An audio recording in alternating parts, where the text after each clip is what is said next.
la mai puțin de 8 ore înainte de deschiderea secțiilor de votare, pot afirma că, într-adevăr, procesul de fraudare a alegerilor a început, cel puțin în Comuna Dobreni. La acest subiect fac referire la faptul că din 1500, mai exact 1471 de votanți pe liste, avem 42 de cereri de urnă mobilă. Aceste 42 de cereri sunt completate de către două persoane, doar de două persoane, cu două pixuri, unul albastru, unul negru. Scrisul este identic. Din cele ce reiese din textul de lege, ar trebui ca cererile să fie completate de către persoana în cauză, iar actele doveditoare există suspiciuni că sunt false. De asemenea, mai pot relata că am luat legătura cu doctorița de familie, doamna Covrig, iar dumneaei mi-a spus că în decursul săptămânii trecute, până la zi, a eliberat doar o cerere pentru Smeu Aglaia pentru urna mobilă. Referitor la această speță, în primul tur, pe secțiile de votare care sunt coordonate de mine, respectiv Negrești, Bodești, Dobreni, nu am avut nicio cerere de urnă mobilă. De asemenea, pot să vă comunic că la Negrești sunt aproximativ 1500 de votanți, nu am nicio cerere. La Bodești, 6 secții de votare, 4050 de membri înscriși pe listele de votare, nici o cerere pentru urna mobilă. Se pare că în Comuna Dobreni, așa deodată, deci la primul tur nu am avut nicio cerere, acum avem 42. Pare că ori din patriotism, ori din prea multă sârguință pentru cei din staful primăriei Dobreni, au reușit să acumuleze aceste cereri. Cererile au fost aduse în jurul orei 18 de către președinta secției de votare, au fost puse pe masă. Omul nostru din secția de votare le-a analizat sumar și a constatat ceea ce v-am relatat, respectiv înscrisuri doar de două persoane, făcute copii ca la Indigo.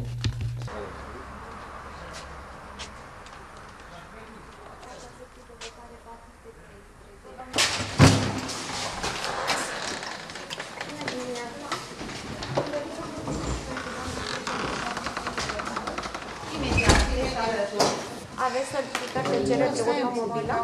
Da, avem 42.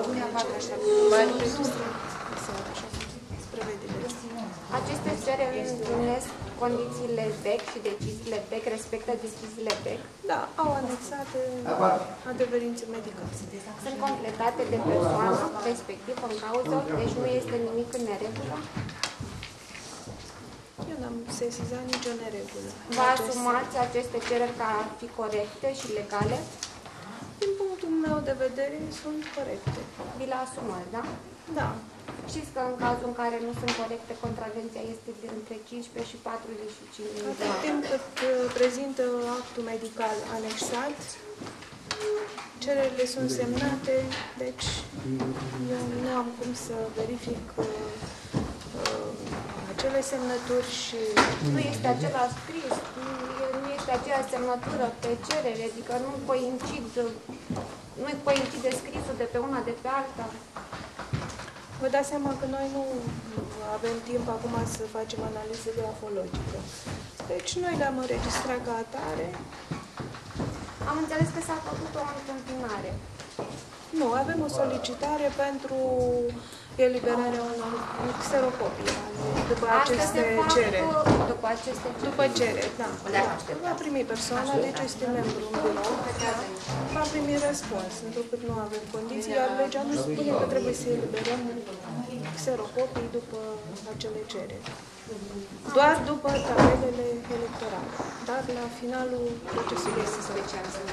Deci dacă dumneavoastră vă asumați că la toate aceste cereri de urmă le ieși la parte, da. Din punctul meu de vedere, deci în sarcina mea nu este să fac analiză grafologică. Am înțeles că s-a solicitat ca să nu se plece cu urna mobilă, nu de către reprezentantul PNL în comisie. Unde ați înțeles? Nu contează, așa am înțeles, s-a făcut o solicitare către dumneavoastră să nu se plece pentru că există suspiciuni în ceea ce privește cererile pentru o urnă mobilă.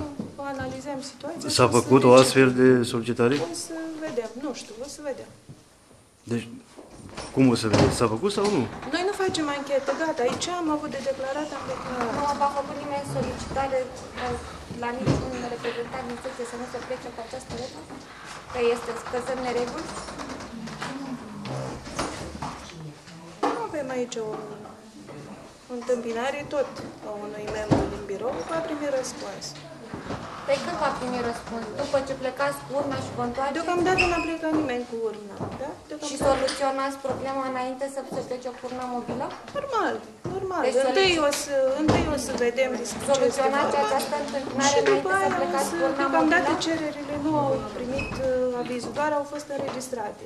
Cererile Deci trebuie încă să... nu ați dat avizul pe aceste cereri, nu, da?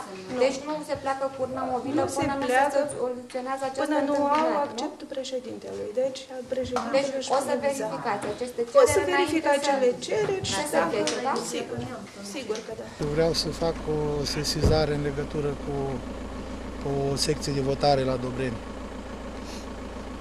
Avem depus o întâmpinare în legătură cu urna mobilă.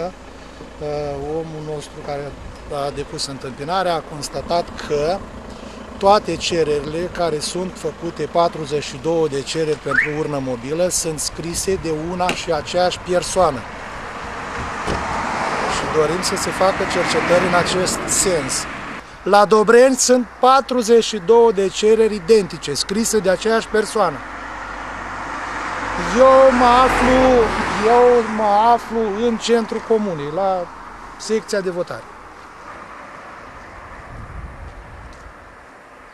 Am sunat la 112, am fost contactat de cei abilitați, mi s-a comunicat că voi fi căutat de către un agent de poliție și se vor lua măsuri ca atare.